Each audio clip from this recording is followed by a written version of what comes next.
सारस्वत साधक सुसाहित्यिक पूर्वतन मंत्री विशिष्ट राजनीतिज्ञ और जननायक शेख मतलूब अली 81तम जयंती हनुमानजीउ सांस्कृतिक सांसद और शेख मतलूब अली स्मृति सांसदर मिलित आनुकूल्य महाआडंबर पालित हो जाइछि।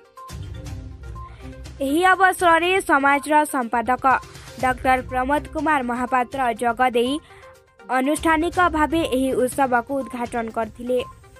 गोपबंधु दास रिसर्च चेयरकिस विद्यालय प्रोफेसर विजयानंद सिंह सभापतित्व आयोजित उत्सव में मुख्य अतिथि भावे ओडिशा प्रदेश कांग्रेस कमिटी उपसभापति शिवानन राय जगदेई जननायक शेख मतलूब अली एकाधार जोड़े सुसाहित्यिक वरिष्ठ राजनीतिज्ञ भावे ओडिशा रे सुनाम अर्जन करथिले बोली कहबा सह तांका फोटोचित्र रे पुष्पमाल्य देई श्रद्धांजलि अर्पण करथिले।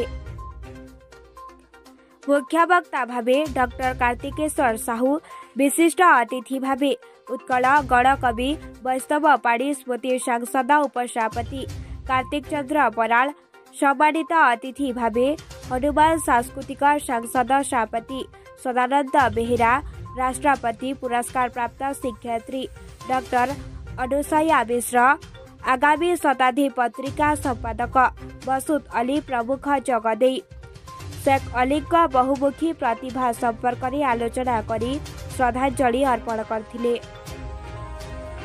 पंडित प्रभात कर अतिथि परिचय आईनजीवी दीपक कुमार महांती प्रारंभिक सूचना और अध्यापक अक्षय कुमार महांती धन्यवाद अर्पण करथिले।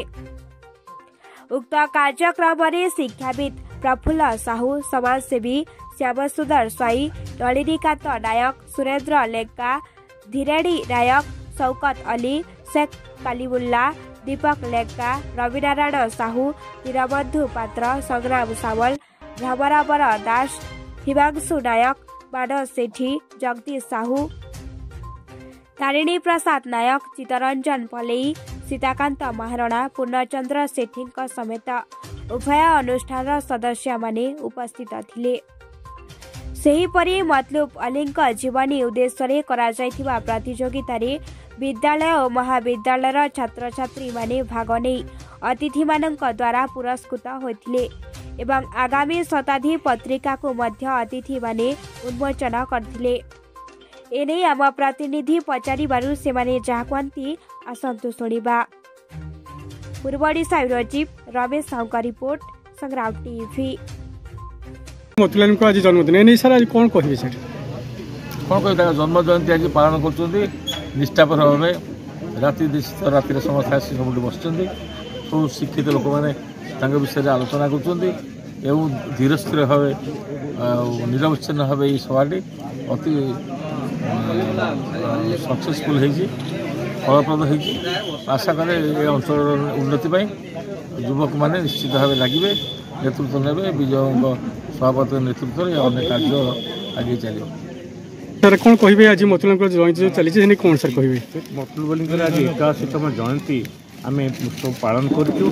एक मतलूब अली मांगार समस्त हृदय हृदय सिंहासन निजर आस्थान जमई रही आज पर्यंत एवं भविष्य में थे। माहांगार सामग्रिक उन्नति माहांगार विकास करी से विकास पुरुष महांगार विकास पुरुष भाव ना कर सुनाम अर्जन कर साहित्य संस्कृति क्षेत्र में से समग्र ओडिशा रे एवं ओडिशा बाहर निजर सुनाम अर्जन कर महांगा को गौरवान्वित कर। कौन कहे सर आज जो मतलूब को जयंती सर कौन कहे? शेख मतलूब अली एक उत्सर्गीकृत समर्पित नेतृत्व थे।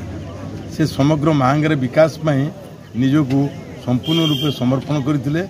महांगा को सारा ओडिशा रे विकसित करवा एवं मांगा को स्वतंत्र मान्यता दबारे मतलूब अली अवदान पटांतर ना देखु मतलूब बाबू मो बड़ भाई प्रिय से जन विद्वान व्यक्तित्व नथिले ताहा मुख्य प्रतिभार विशेष भाव संस्कृति प्रति जी शताब्दी पुस्तक बाहर करते आगामी शताब्दी तार देखी ଏବଂ ତାଙ୍କ ବ୍ୟକ୍ତିତ୍ୱ ଆମ ଜାତି ଆମ ଦେଶ ଆମ ରାଜ୍ୟ ବୁଲିବା ଉଚିତ।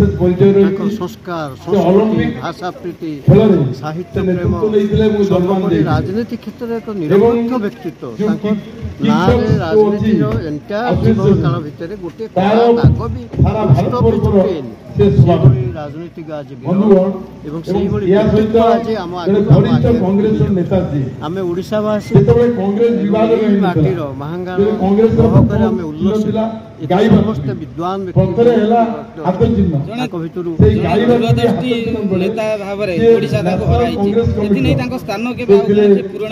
ଦେଖନ୍ତୁ ଅତୀତର ଯଦି ଆମେ ଜେନେରେସନକୁ ଦେଖିବା ଯେଉଁମାନେ ବ୍ୟକ୍ତିତ୍ୱ ମହାନ ବ୍ୟକ୍ତିତ୍ୱ ଥିଲେ ସେମାନେ ଗୋଟିଏ ନିର୍ଦ୍ଦେଶକ ଭାବରେ ପରିଚିତ ହୋଇଯାଇଥିଲେ। ସେଇଭଳି ସେ ତାଙ୍କର ବହୁମୁଖୀ ପ୍ରତିଭା କେବଳ ରାଜନୀତି ସାହିତ୍ୟ ପ୍ରେମ ରକ୍ଷା ବିଭିନ୍ନ କ୍ଷେତ୍ରରେ ସେବା କହନ୍ତୁ ଗୋଟିଏ ଧର୍ମ ନିରପେକ୍ଷତା ସେ ବଜାୟ ରଖିଥିଲେ। ତେଣୁ ସେଇଭଳି ବ୍ୟକ୍ତିତ୍ୱଙ୍କର ଜ୍ଞାନ ସମ୍ପନ୍ନ ହେଇଥିବା ବହୁବିଧ କ୍ଷେତ୍ରରେ ନାମ ଅର୍ଜନ କରିବା ବ୍ୟକ୍ତିତ୍ୱ ପାଇବା